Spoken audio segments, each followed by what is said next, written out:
তো ময়নারামু চিতাই পিঠা বানাইছে আর শাক ঘন্ট করছি, গরু মাংস রান্না করছি, খিচুড়ি রান্না করছে। খিচুড়ি মানে আমাদের জন্য সকালে রান্না করছিল, সেগুলো এখন বাসি খাওয়াবো।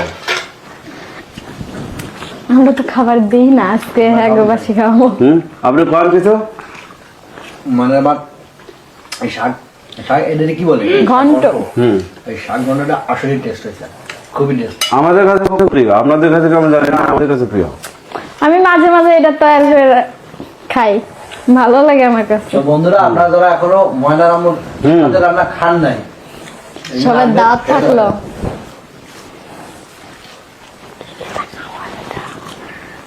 সব কিছু খাওয়া লাগবে আজকে বাবা সম্ভব না, কি করে